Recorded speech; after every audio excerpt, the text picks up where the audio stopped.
go.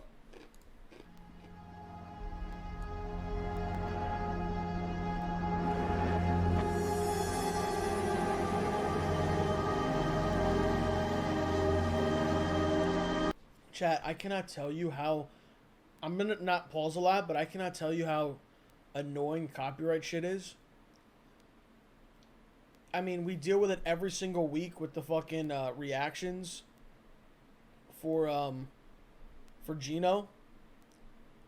It's literally one of the most annoying things. In my opinion, not fair. In my opinion, because it's one thing to show the entire show. And if we're talking about 90 Day, it's one thing to just upload the whole show. That's copyright. If you're making comments on parts of the scenes, that's not copyright, bro. You're fair use. You know what I mean? Mm-hmm. And if I showed the entire episode, then I'm only showing the Gino parts, bro. Mm-hmm. I don't know. I don't agree with it at all. And other people somehow are able to finesse it. Some people do it with movies. Some people do it with TV shows. I don't know, bro. I don't know. But let's go.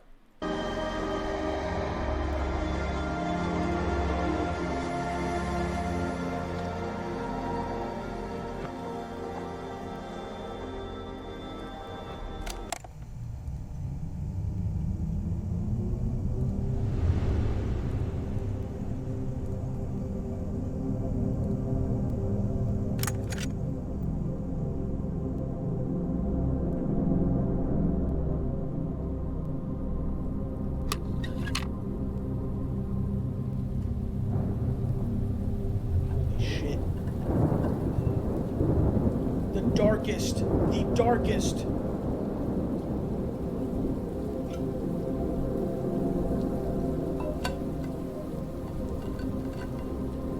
I want to know how the fuck Nexpo finds these shits, bro.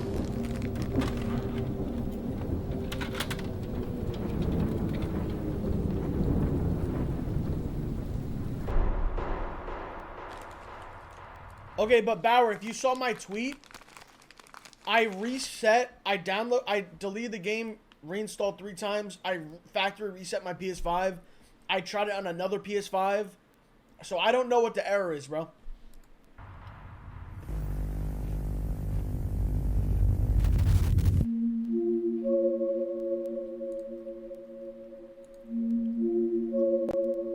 Dude, this guy Nexpo is creepy as fuck.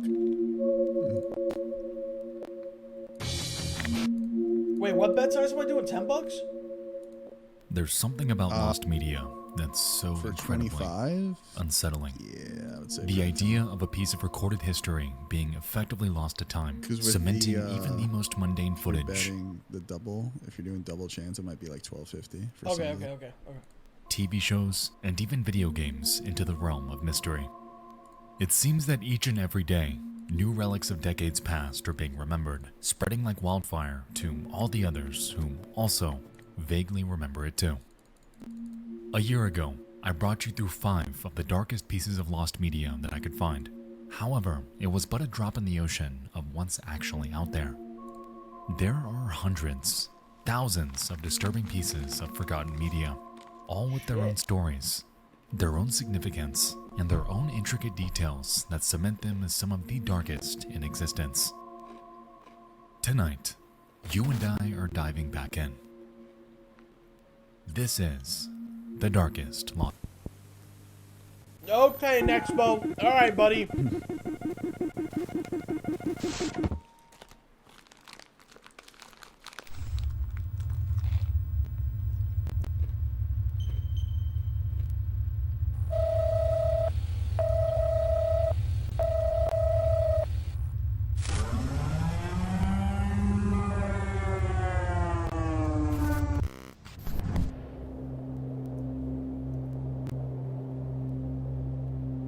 It's the 31st of May 2013, and the town of El Reno, Oklahoma is silent.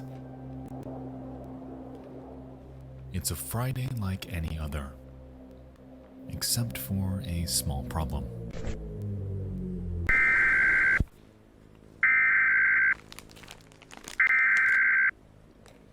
National Weather Service in Norman has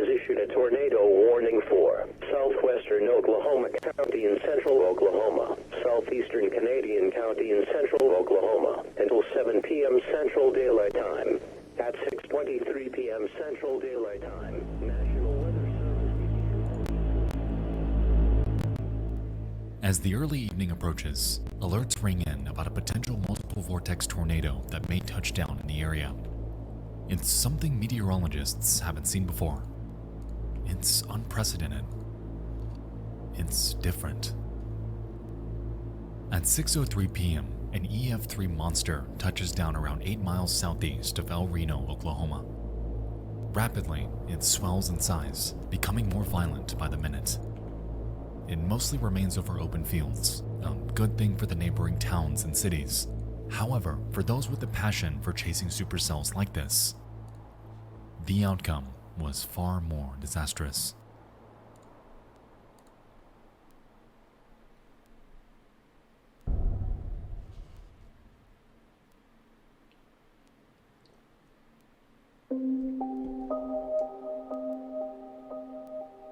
Do you guys live anywhere near tornadoes? Do you get tornado warnings? Anyone in the chat? Any of you guys?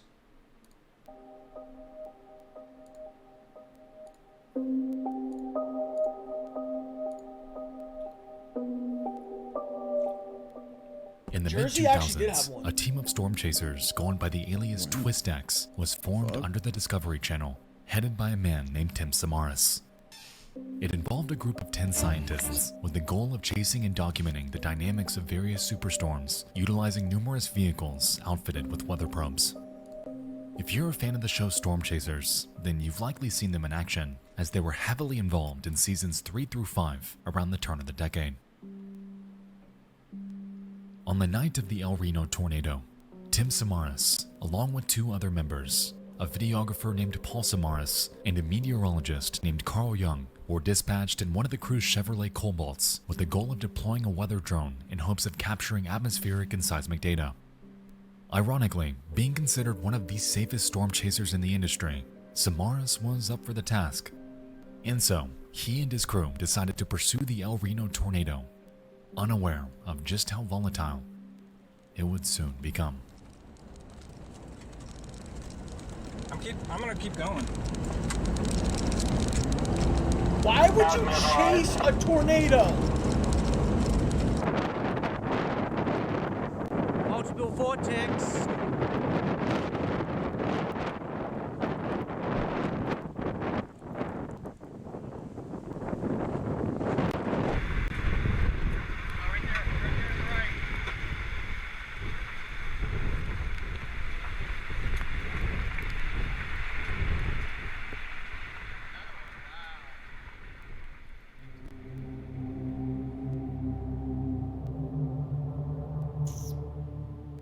As the minutes pass, the vortex rapidly changes direction.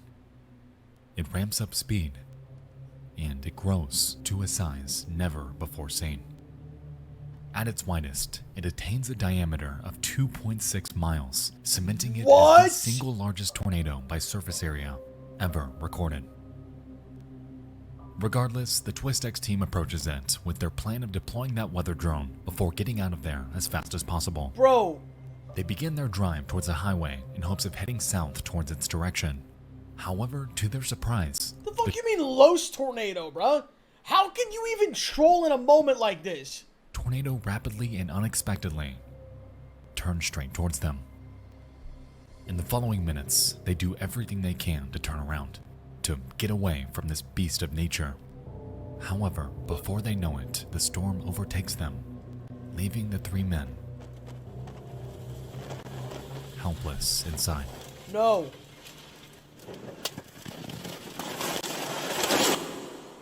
You're done, dude. You're done, right? As the car is picked up, Carl and Paul are ejected from the vehicle, Yeah, there's while no way. Tim remains trapped inside. And with nowhere to turn during this entire ordeal, all 3 of them tragically lose their lives. There's no way, bro. R.I.P. There's no way. RFD has wrapped 360 degrees around it. While others ran away, Amazing sight. Tim Samaras ran towards. It's just totally unbelievable what's happened. because it should never have happened to Tim. 2 days later, and half a mile away, the bodies of Paul and Carl are found, and not far from them, their vehicle with Tim still inside.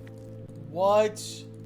After a search, authorities find their belongings spread throughout a nearby creek bed, one of which being a camera belonging to Carl. Remarkably, it was still in working condition, and recorded onto it were the final moments of everyone in that vehicle. Oh my god. To this day, only a very select handful of people have been given access to this video, one of which being the crew's close friend named Gabe Garfield. Since the incident, he's gone on record to state that while viewing it, he could hear Carl describe how, quote, eerily calm the air became around them in the moments prior to their death. Immediately after, Tim Samaras retorts, "Actually, I think we're in a bad spot." Before his final words, "We're going to die," echo over and over through their radio. As far as it's known, this footage has never been released publicly, nor are there any plans to. I was about to say, Interestingly, though, bro, on honestly, I don't even want to see that, bro. I don't even want to hear that. I don't want to see that. I think it's disrespectful to the victims. I don't even want to, bro. YouTube, we're able to find a second-hand view of the TwistX team in the moments before the incident. Though, as they continue down their path, they're unknowingly heading right into this 3-mile monster. 81's coming up on the right.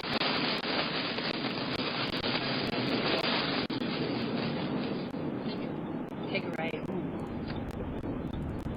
Yeah. Right on 81.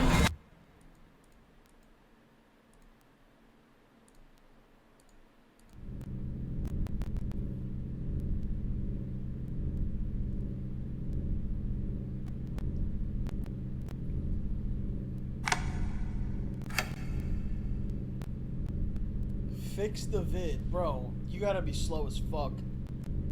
You gotta be slow. I've never had anybody tell me to go slow before. Especially in this shot. What did you say? Tell him if he wants to come out and take the lead. Do you want to take the lead?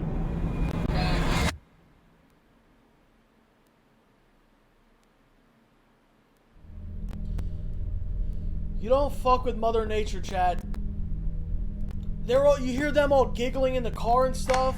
Bro, you're laughing at a time like this? Look at this shit. You don't fuck with Mother Nature. A 3-mile tornado, bro? You can't escape it.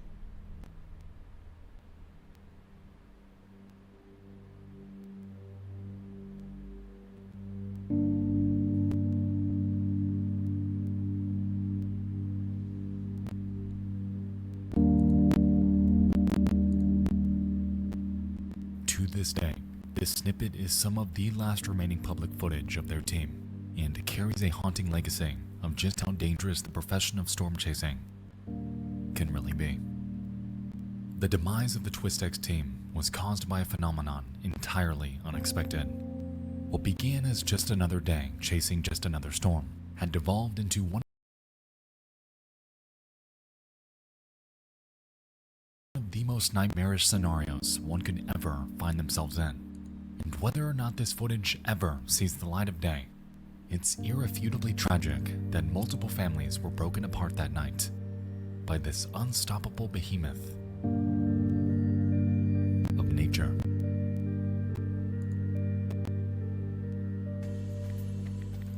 Yeah, the audio is like that on the video, Chad. I'm hearing it too.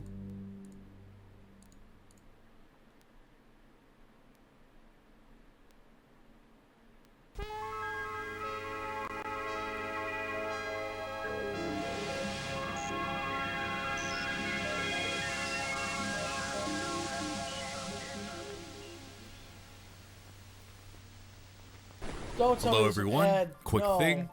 Today's video No. Sorry, but no.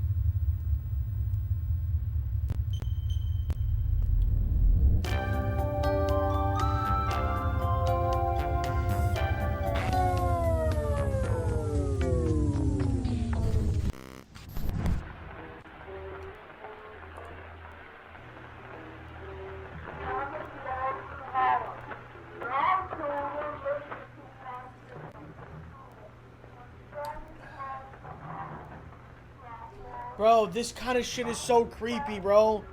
I don't like this shit at all, dude. Yo, why is that creepy? Why is that creepy to me? On the evening of March 9th, 2001, in the small village of Rottenburg, Germany, a man lies deceased in a bathtub.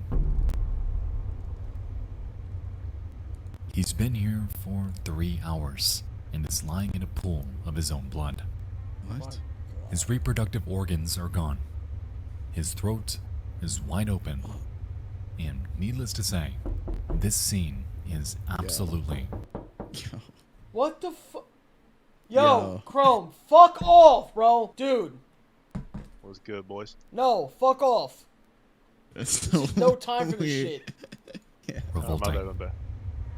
This scared the shit out of me. Fucking scared the fuck out of me, bro. Oh, nah, man.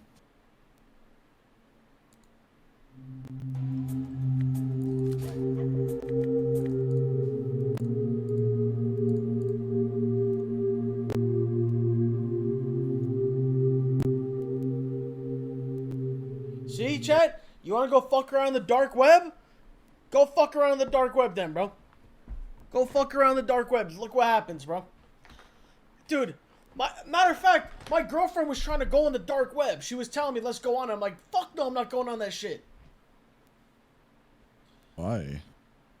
I'm not going on that shit. I'm not touching the fucking dark web. They'll come find you, bro. And what was the other thing? Wait, let me text you real quick. There was another thing. Fuck, I forgot what it was. Shit. Alright, hopefully she tells me. Appealing to some of the most depraved Chirps, what types of up? people out there were a myriad of websites centering on very specific fetishes and interests. And the one that rose to mainstream prominence during the early 2000s was named none other than Cannibal Cafe. Oh yeah, chat. No, this is the other thing I wanted to say.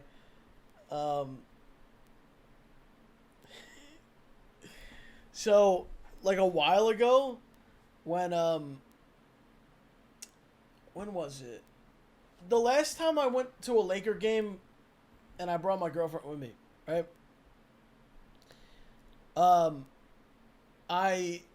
I like had pointed across the court, and I was like, "Oh, look who that is! Oh, look, there's Shannon Sharp, right?" So whatever, I said there. I didn't even think anything of it. I said, "Oh, there's Shannon Sharp right over there, like across the court." Dude, literally for months, she thought like she was upset because she thought that I like pointed out like a porn star named Shannon. She didn't know who Shannon Sharp was. The only way she found out who he was me and Raph were talking about Shannon Sharp like left the show or something in front of her. And she was like, left the show? And then she finally like Googled it. And she like, she thought for months that I was like talking about a porn star, bro. Anyway. Alright, let's get back to the video. It appealed to, well, cannibals. Those who legitimately desired to consume other human beings. And what festered here was a cesspool of pedophilia and vorophilia that went unchecked. For whatophilia? What festered here was a cesspool of pedophilia and vorophilia that went What the fuck is that? And what festered here was a cesspool of pedophilia and vorophilia that went unchecked for years. Oh, it's right there. What? What is it? What is it? I'm looking it up. Oh god, what is it?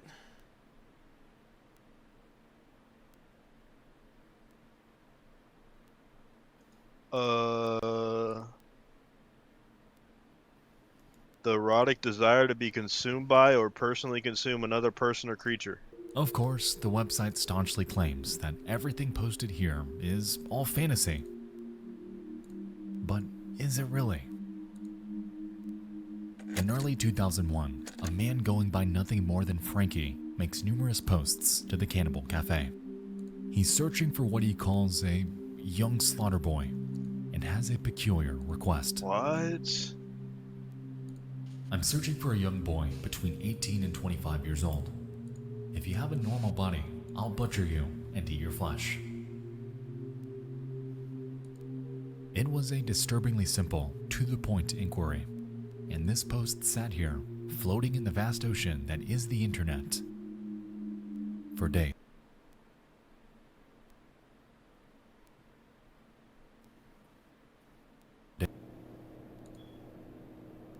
Bro, Nexpo's fucking with us, bro.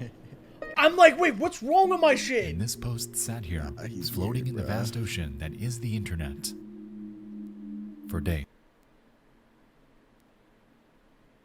Yo, he's a troll, bro.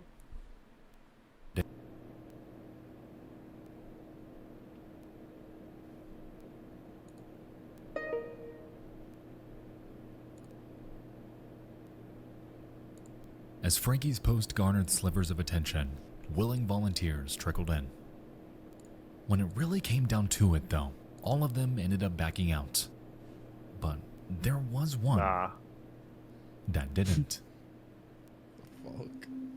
A computer engineer named Bernd Brandis expresses to Frankie that he has a very specific fetish. It isn't for consuming others, but for the exact opposite. He wants to be consumed, and he wants Frankie to be the one to do it to him. What? Over the next few days, the two exchange contact information by email, and it's here where Brandis learns that the name Frankie is nothing but an alias. This man's real name is Armin Maivis, and he's ready to meet as soon as possible. Creepy, man. The fuck? Dude.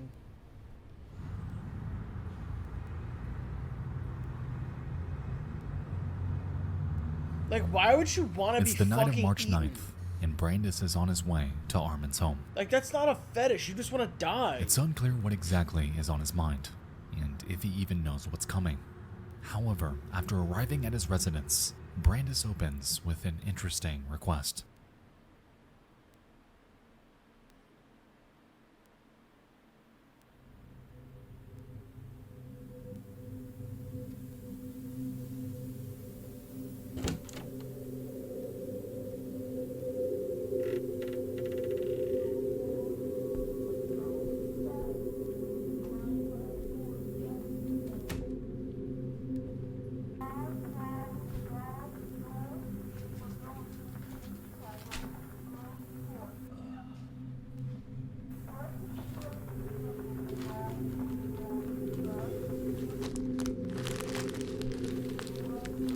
Is this in? He wants to have his reproductive What is that on the appendage table? bit off and eaten. And so, complying, Maivis gives his wish a try, however is unsuccessful due to its chewiness. Resultingly, he cuts it off and throws it in a frying pan Cuts with off various what, marinades. bro? What? What is he talking about, bro?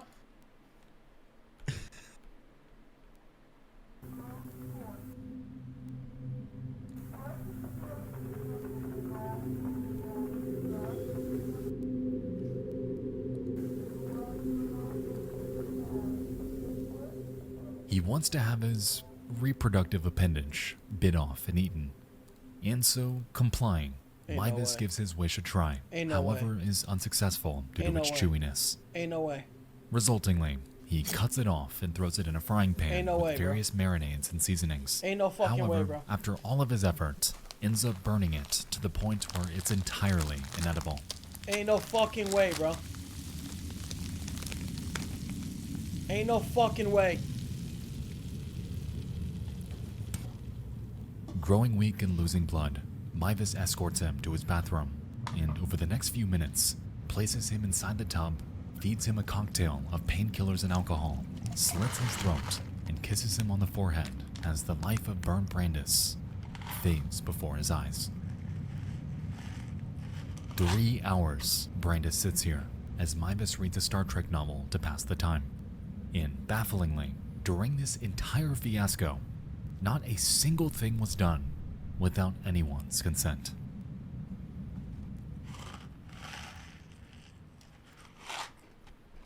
I mean, are we supposed to be like cool? Yeah, I don't Yo, know. Bill Nye, you're sick in the fucking head, bro.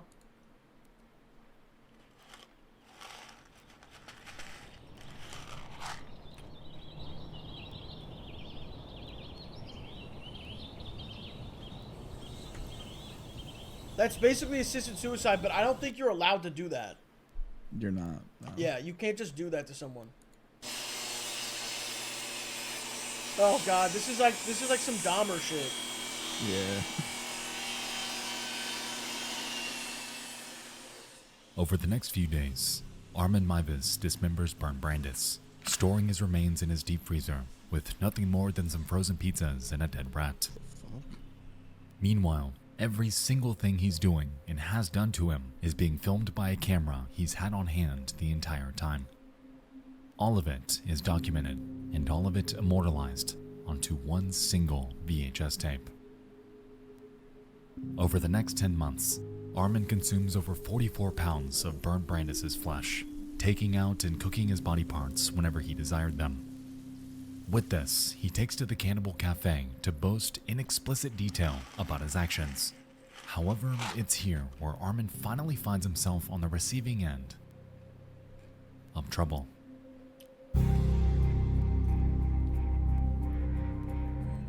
By December of 2002, another member of the Cannibal Cafe reports numerous, explicitly detailed posts by Frankie to authorities, prompting a raid of his home. There, police discover numerous body parts in a single 4-hour videotape depicting the murder and dismemberment of Bernd Brandis. Because of their discovery, Armin Meiwes was immediately apprehended. However, his charges were some that authorities had no specific laws on prosecuting. Bernd Brandis, throughout this entire ordeal, was willing, which only brought considerable confusion and media attention to this case. This doesn't make any sense. Why would you just die like that? Like, he wanted his dick chopped off and eaten? Come on, bro. Nevertheless, Armin Meiwes ended up with a conviction of murder and claimed that he'd done it out of sexual gratification. Today, he remains incarcerated in Frankfurt, Germany, and will, for the rest of his life, remain behind bars. That's weird though, bro, if you think about it. The other guy wanted it to happen. Yeah. So, I understand, like, it's illegal to do some shit like that, but at the same time, like, that dude wanted it, bro. Yeah, but it's the thing that you said before, like the assisted suicide shit. Like, that's not legal. Like, you can't just fucking kill somebody. That's insane. Yeah. Yeah, you can't just murder someone.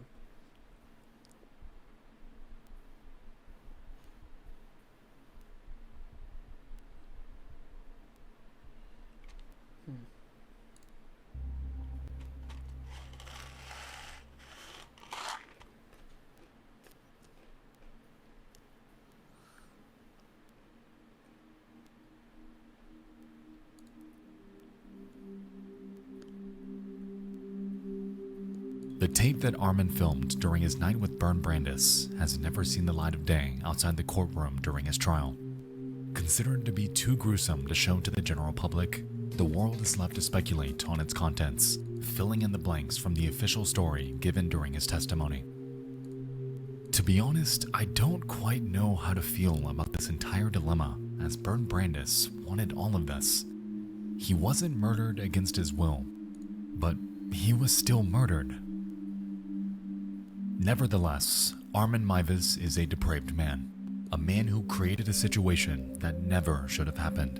And because of his actions on that fateful night, one of the darkest lost media cases out there, needlessly, was born.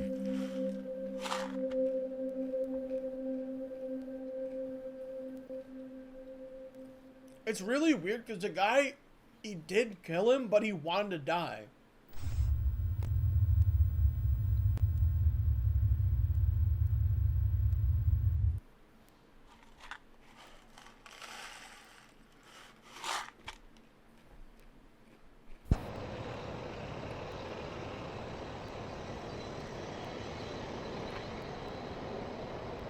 the This fuck? you?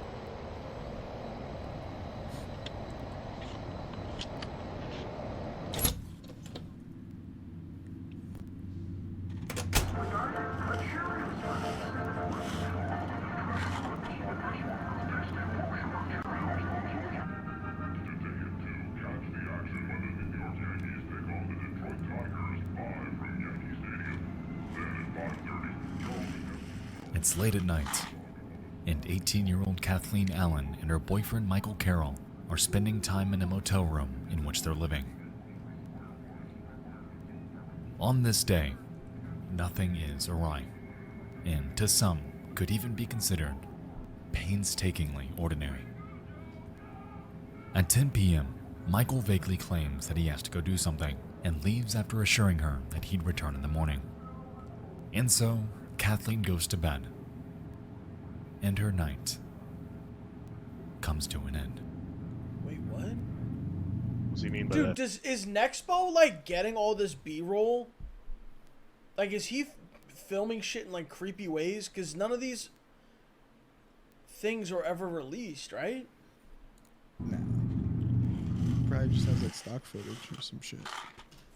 Oh.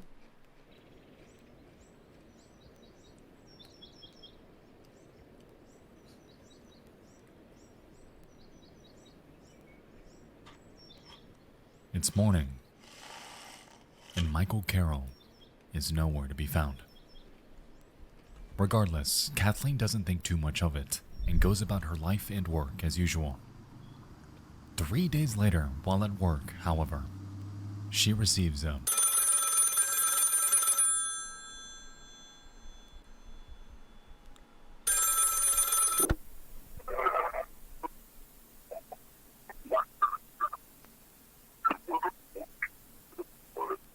It's a man, and he knows where Michael's located. He claims that he was involved in a shooting and wouldn't be coming home. Shocked, Kathleen informs her boss that she needs to leave, and given the circumstances, she's given permission to do so. A few moments later, she's seen running out into the parking lot, where a bearded man approaches her. The two reportedly engage in conversation before she ends up jumping in his car. Soon after, the man joins Chad, if I was described to police, like, would they call me a bearded man? Or what would they call me? her in the Yeah. vehicle, and it speeds off, never to be seen again.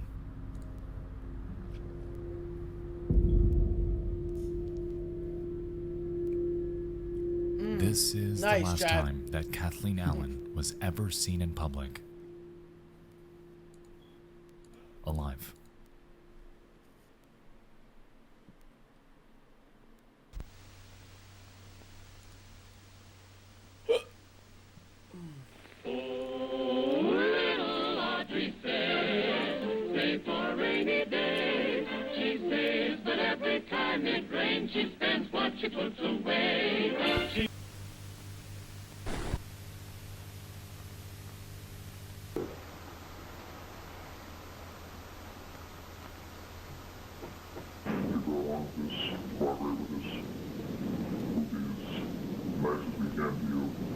Bro.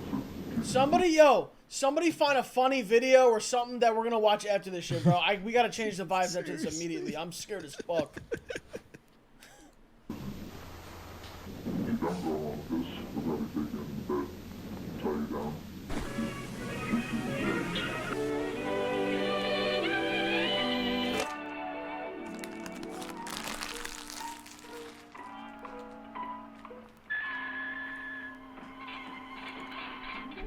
Dude, we only have 4 bonuses and 5K.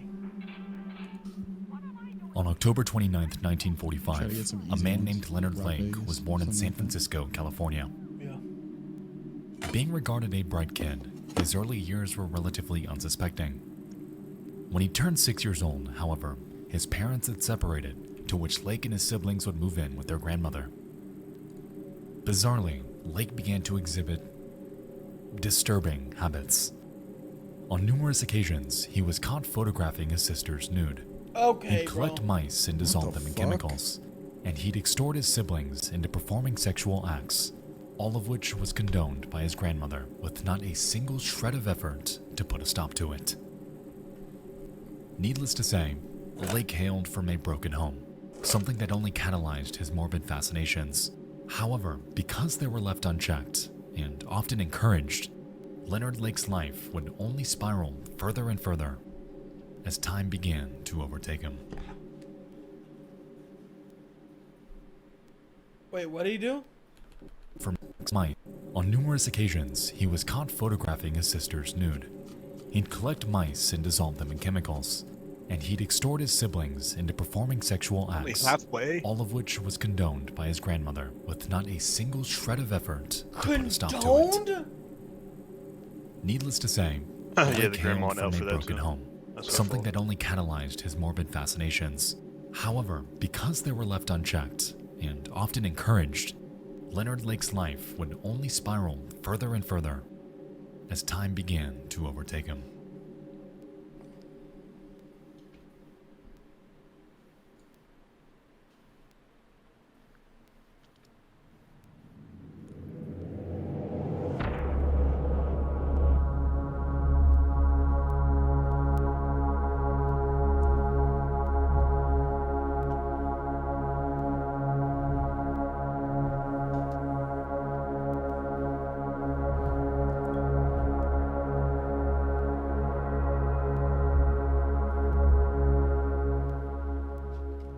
By the turn of the 80s and throughout adulthood, Leonard Lake became heavily invested in survivalism, a movement focused on preparing for severe emergencies. Notably, Lake had an undying fear of a nuclear holocaust, and on numerous occasions attempted to build safety bunkers at his residences, to varying success. In 1981, he put out an advertisement for a survivalist partner in a war game magazine in hopes of meeting someone to live with him for honestly, God knows why. The reason this is important is because this single page, this one advertisement, had led Lake to meet one of the most vile people in existence, exacerbating Lake's pre-existing morbid fantasies and leading to his status as one of the most disgusting and disturbing monsters ever to exist. The man's name was Charles Ng, a native of Hong Kong and a convict who was in and out of prison. Almost immediately, the pair hit it off, collaborating in numerous crimes like firearm theft that eventually led to their arrest and a brief stint in prison. So the weirdo who would take pictures of his naked sisters and this guy are teaming up. Okay. After their release, the two settled down in a wooded town named Wilseyville, and it was here where Lake enlisted the help of various residents to build yet another bunker right next to his cabin. Inside, he'd begin stockpiling illegal weapons. However, alongside them was something that didn't exactly belong. It was equipment to record video. What?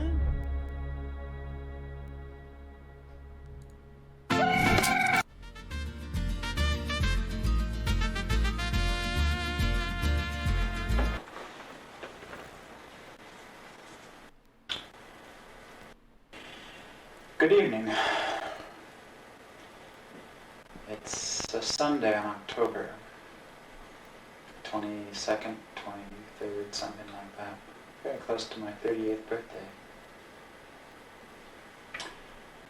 And I'm starting this tape without script or without any real organization of what I want to say.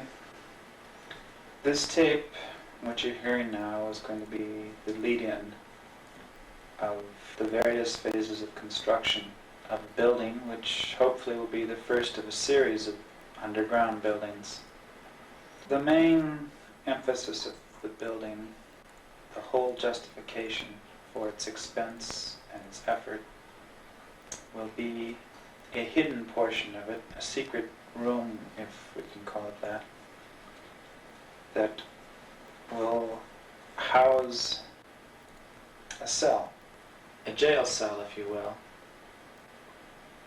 And the purpose of that cell, and the main purpose, hence, of the building, will be the imprisonment of a young lady who probably at this moment is unknown to me. What I want is an off-the-shelf sex partner. I want to be able to use a woman whenever and however I want. And when I'm tired or satiated or bored or not interested, I simply want to put her away, lock her up in a little room, get her out of my sight, out of my life. The advantages of such a situation are, of course, obvious and even beyond sexual. Such a woman, totally enslaved,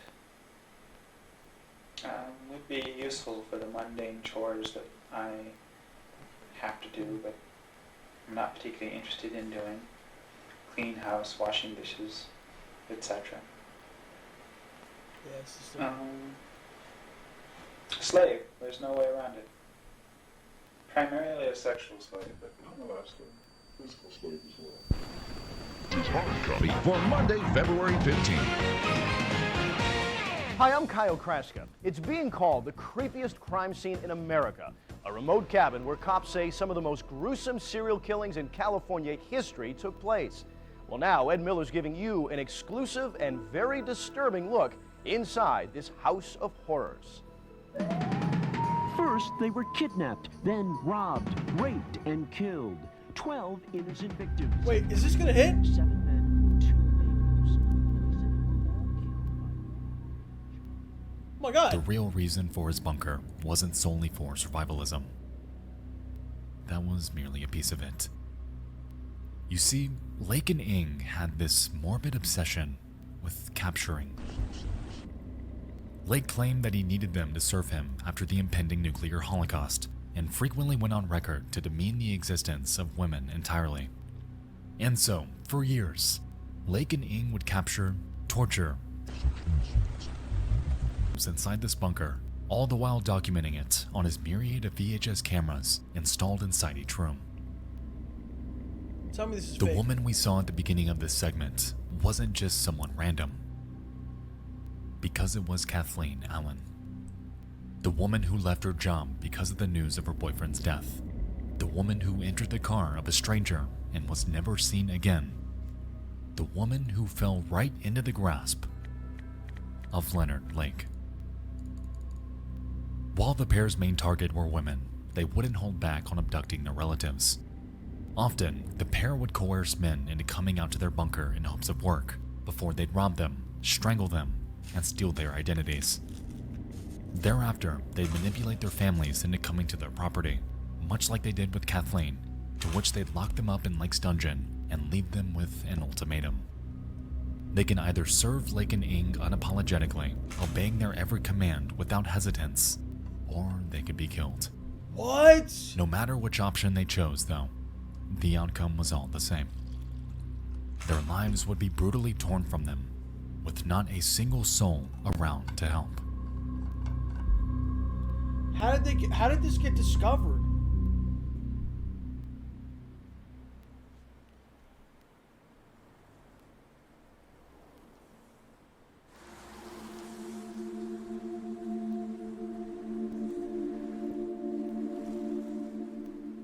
In June of 1985, police were called to a hardware store after Charles Ing was caught trying to shoplift a device.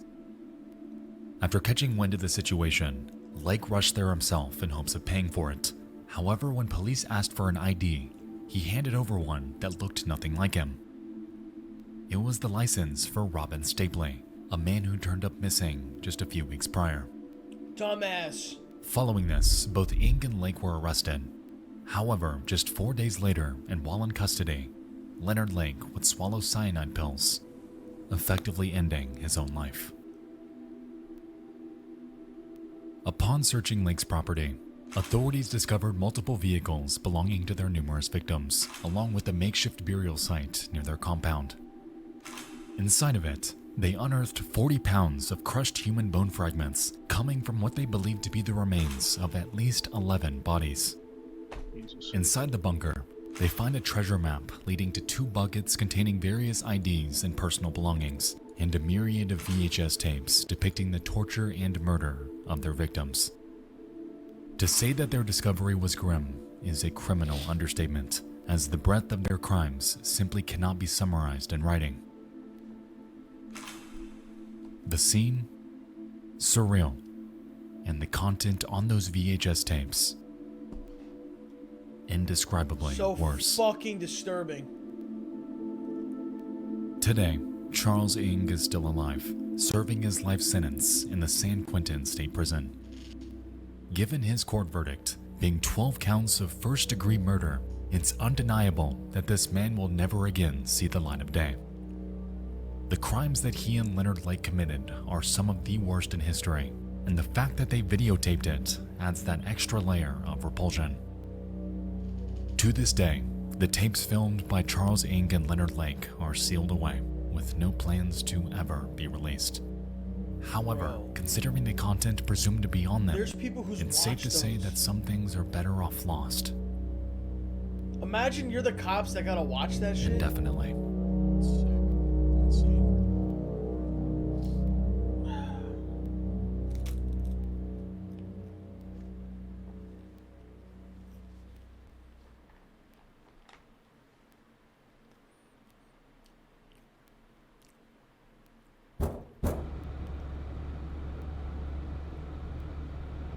What was that?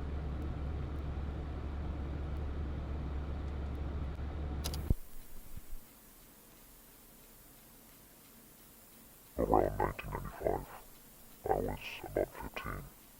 I used to stay up late in my room listening to the radio on a boombox with an integrated tape recorder. One night I came across this. I don't think this was the beginning of the podcast, but I caught a lot of it.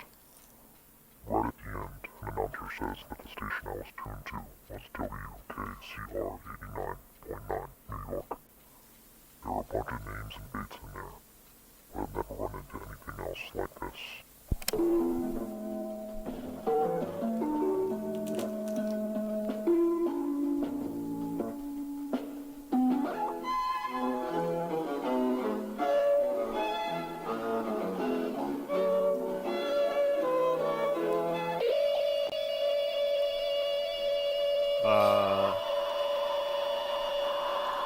What?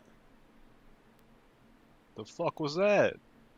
Oh, fucking watch the video, dude! Damn!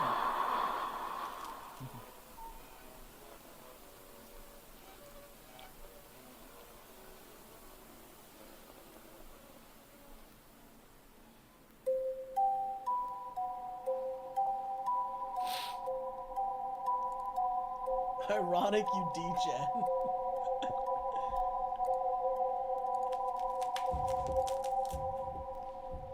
The creepypasta. A relic of a bygone era in internet history. The induction for many of us to online horror. Suicide Mouse, Ben Drowned, Slenderman, and Sad Satan are among some of the most notorious online horror stories in existence. However, to this day, one refuses to die.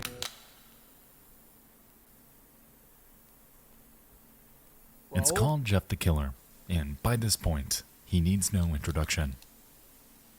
The story today hasn't exactly aged very well, and to be honest, it kinda sounds like a Joker fanfiction, and it isn't very scary.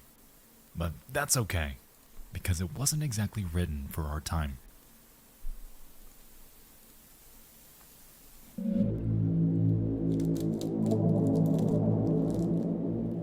Now, Jeff the Killer's certainly a tale that's past its time, yet it stands as somewhat of a cornerstone of online history.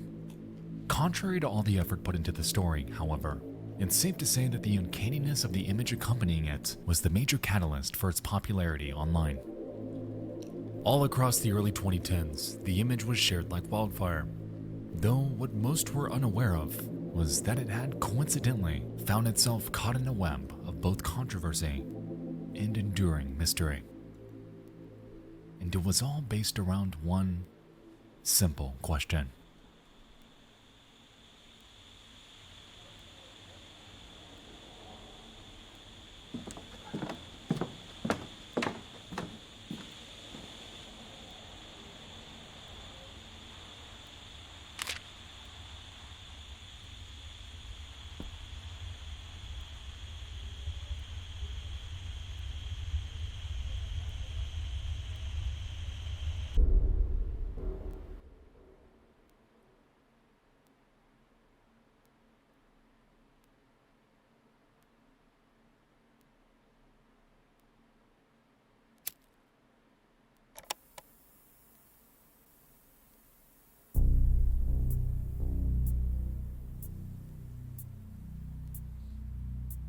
Nexpo. What are you doing, bro?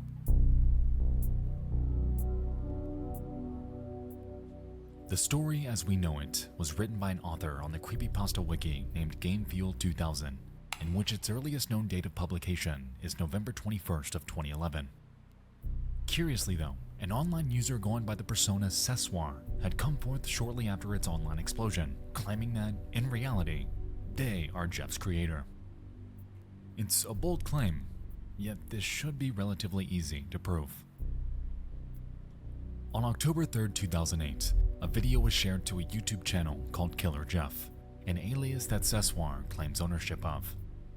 The video is more or less a slideshow and drops bits of Jeff the Killer lore over pictures of various characters from his story. Interestingly, this upload was accompanied by a story on Newgrounds, where the same user made a post on August 10th of that same year. The story of old Jeffy. He enjoys horror such as ghost stories or slasher films. Have you ever met him in person? This man is what other people call bizarre. He's like a Bloody Mary game, except you must perform it in the closet, turn off all the lights, and sit down cross-legged while repeating this saying 3 times while turning your head back and forth. What the fuck? He's in here with me. After the saying, close your eyes and call out the name Jeff. He'll appear by putting his face right up to you and proceed to yell and try to chant harm at you. To make him stop is to stand there and compliment him, and not doing so will result in a nightmarish field trip. Okay, so there we have it. Sessoir is the creator of Jeff the Killer, as they bear proof of the earliest rendition of utilizing both his name and image. With this in mind, surely they should have that picture unedited, right?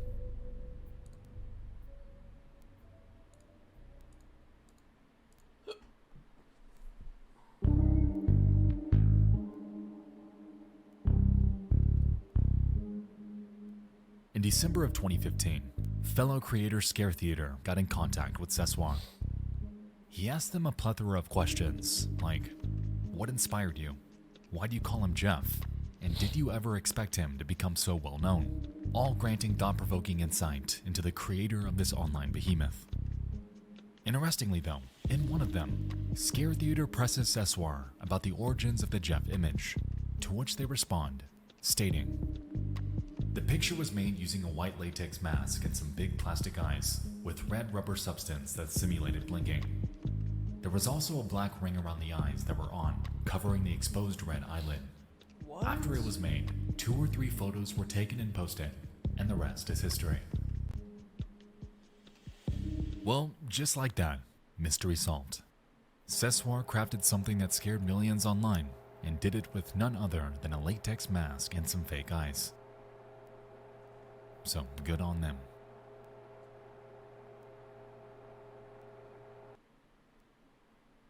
That's it? Fuck.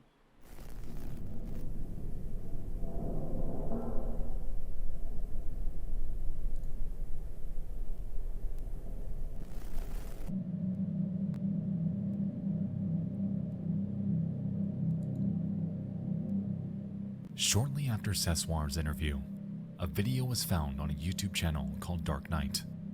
It was uploaded on the 2nd of August 2007 and is titled NNN Special Broadcast.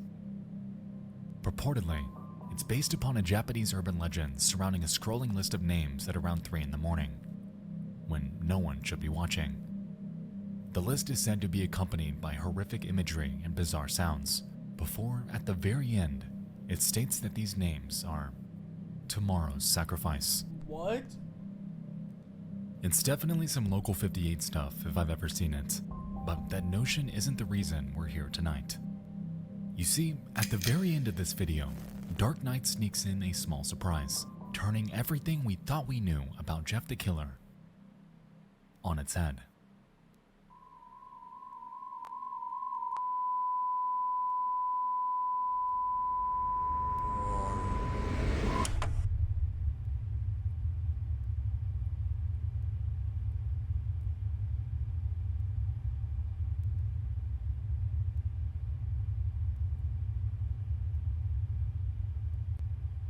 It was here when it was realized that Sessoir was a fraud. He lied when everyone was taking his word at face value. Damn. Not only that, Jeff the Killer's image likely didn't even originate from our side of the world, as evidence from an unsuspecting website began to surface in the coming months.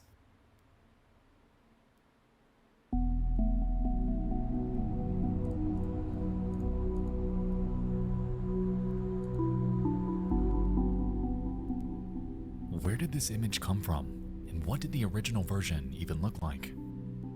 If Jeff the Killer were hidden within this video, unknown to the entire world, just sitting here since 2007, waiting to be found, there was bound to be more about him out there.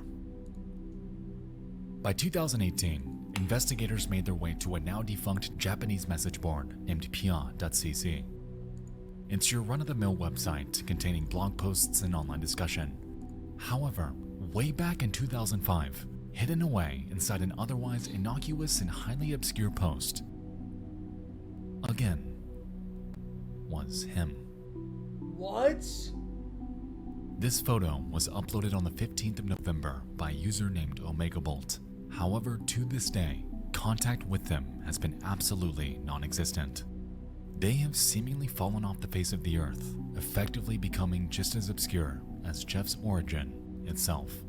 What the fuck? Aside from that though, this discovery was far from a dead end, as once this photo was run through an EXIF data analyzer, it was found that its file name is Pretty Face.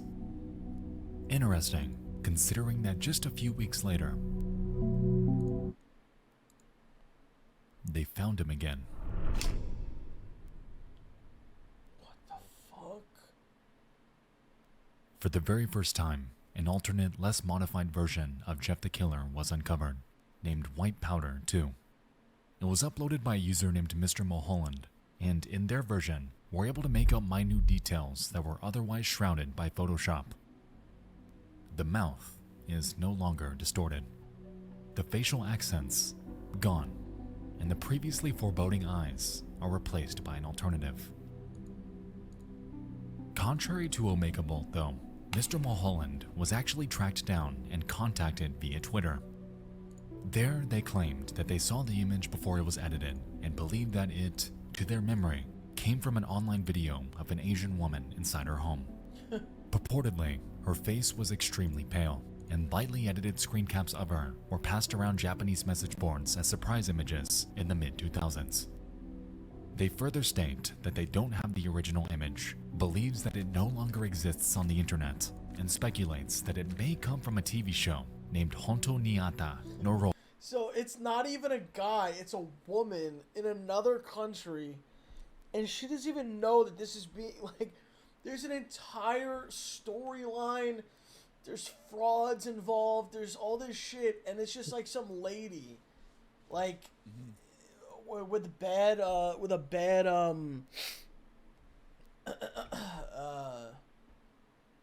what's it called? Bad resolution on the camera. Roy, no video. Since this revelation, every episode made from 1999 to 2005 have been thoroughly searched, yet a match has never been found.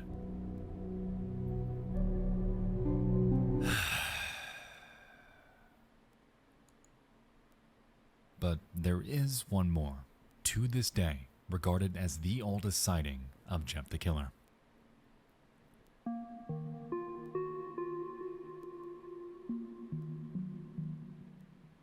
On the homepage of a website named fileman.n1e.jp, resting innocuously among images of puppies and waifus, was version 1, captured on July 24th of 2005. The only clues that accompany this are the caption, "Fear of a Summer Night," and once clicked, a descriptor claims this photo is, quote, a celebrity before plastic surgery. Aside from this, no further context is given. To be honest, we could do this all day, because since the hunt began, there have been hundreds of sightings of Jeff the Killer online, all predating Sessoir's original story. Over the years, there have been quite a handful of original image contenders that have gained considerable traction, most notably with the widespread hoax involving a woman who doesn't even exist. It's safe to say that this surge has had its fair share of controversy, yet that hasn't slowed the decade-long resilience of those trying to investigate this. This is one of the longest-running internet mysteries of all time, and if I'm being honest, it may never find a resolution. Other versions of Jeff are discovered, yet they bear more edits than version 1. Rumors circulate about it being a photo in a set of 3, yet no proof has ever surfaced. And almost daily, those with too much free time are creating their own version of the original image and are touting it as the real thing. Sometimes the existence of an enduring mystery brings life enduring fascination. There's something hauntingly captivating about topics that seem unsolvable, especially in the modern day. In a perfect world, the existence of the internet should mark the death of all things mysterious, as at a moment's notice, every action taking place on this earth theoretically should have some sort of readily accessible answer. I'm glad that's not the case though, as Jeff the Killer has given the modern internet just that small hint of mystifying intrigue. And it's based around a question so simple. It's quite literally the product of someone who knows someone who knows someone who took this photo, yet they, to this day, have never come forward. Maybe it's a language barrier. Perhaps they've passed away. Maybe they live under a rock and have absolutely no idea that the simple picture they took on a random day pre-2005 is now subject to one of the largest internet hunts in recent history. I'm telling you, bro, it's just someone who doesn't know, bro. That's it. Regardless of where this person is, Jeff the Killer in some capacity Hot has Fiesta, stood the test of time, and whether his identity is ever actually found, he will forever remain embedded within online conversation. Always regarded an enigmatic paradox, effectively immortalized as one of the most recognizable yet completely unknown internet urban legends ever to exist.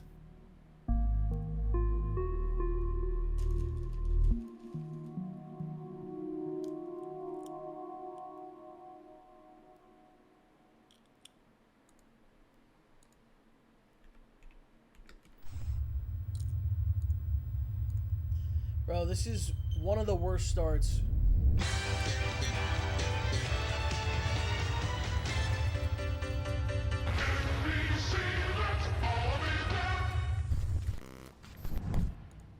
Wait, how many are you?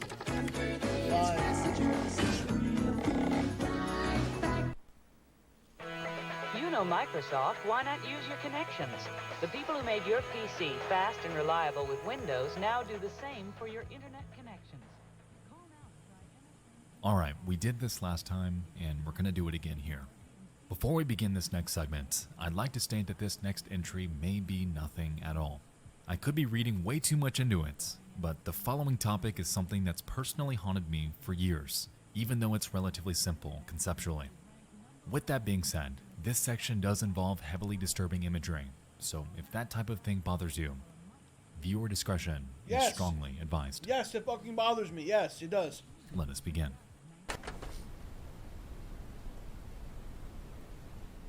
The internet.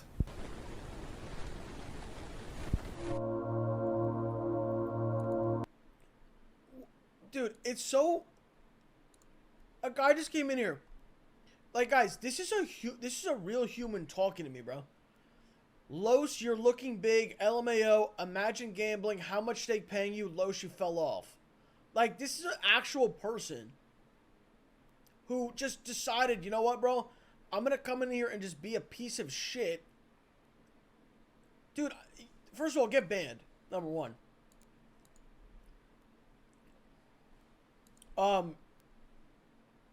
You know, we're all humans here, bro. We're all human beings. There's no need to try to talk to anyone like that, bro.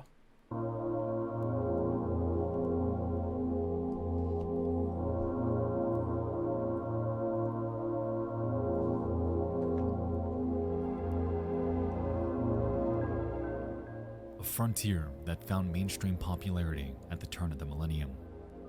A seemingly endless repository of history, culture, and conversation.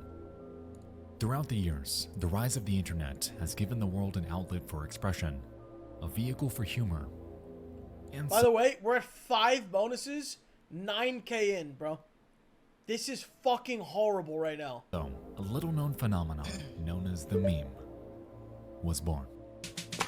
This is not the best way to eat a cupcake. I just found this out. You take the bottom part, put it on top. Ew.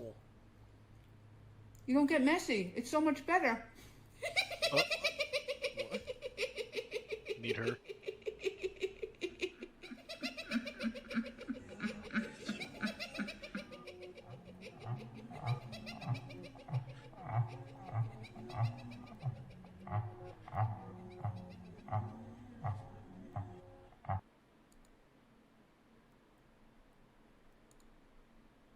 I'm going to dive into their cultural significance, as I'm pretty sure you're all aware of what they are.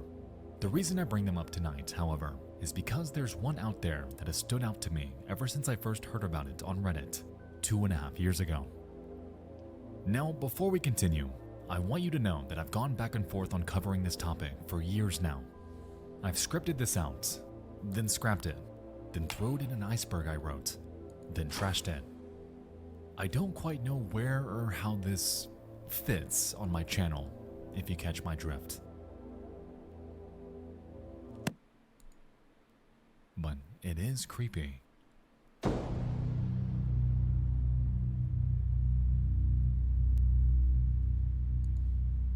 October 26th of 2020. I believe this popular meme is an image from a snuff film. Hopefully you guys can prove me wrong. Hello there. Please let me know if this isn't the right place to post this. I've seen this meme being posted around for quite a long time, usually with drinking related titles, as if the person lying on the grass is just blacked out drunk.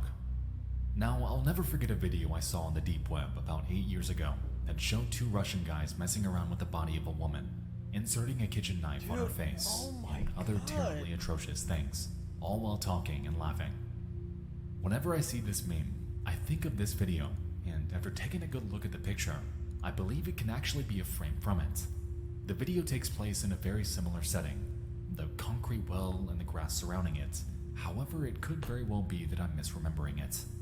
The questions I'm left with are, does anybody know about the origin of this photo? Is there anyone here who's familiar with the clip I've talked about? And if so, could this be from it? I definitely don't remember well enough to be sure whether it's the same or not. I know I could just check it out myself, but I'm committed to never searching for this kind of content again. I hope some of you guys can help with this. Thank you.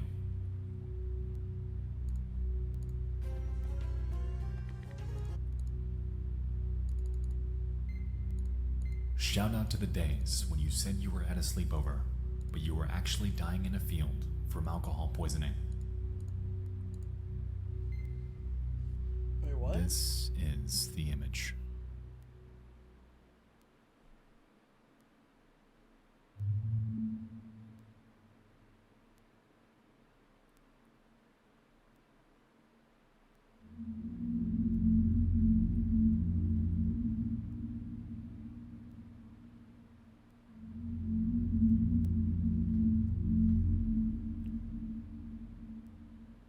A year ago, I discussed a similar mystery in a segment about Corey Feldman, and within the very same day my video went public, you guys were able to dig up its source.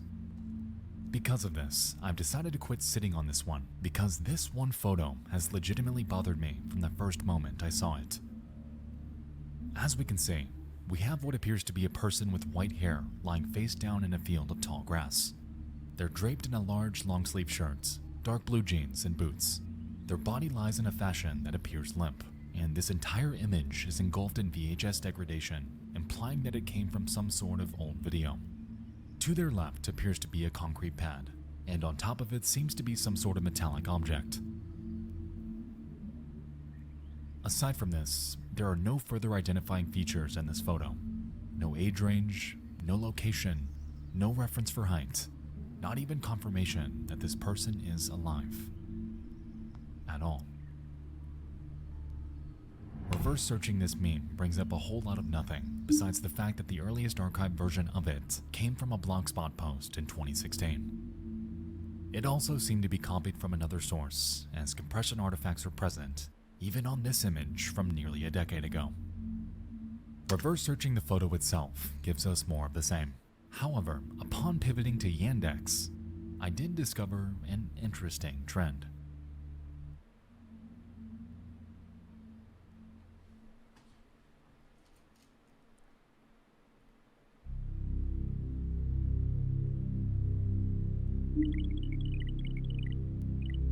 What?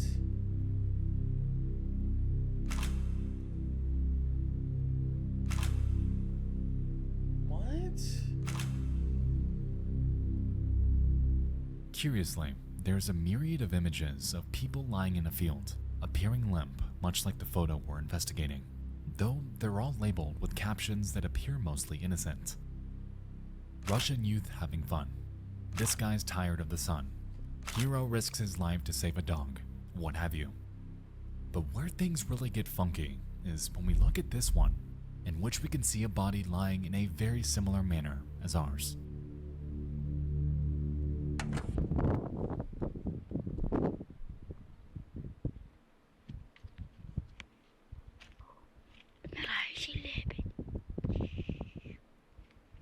Bro, this is so fucking disturbing, bro. Somebody find a funny video that we're watching next.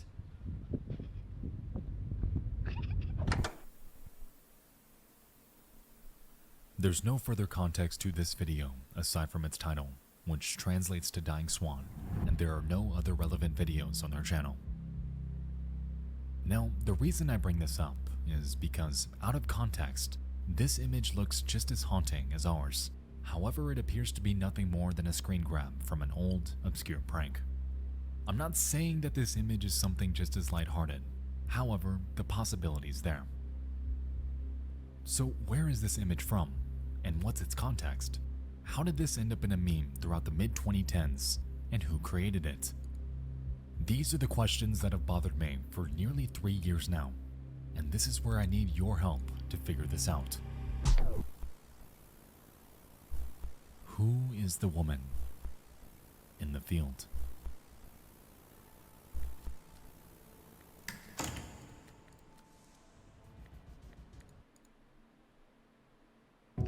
Nexpo, I'm not looking this up for you.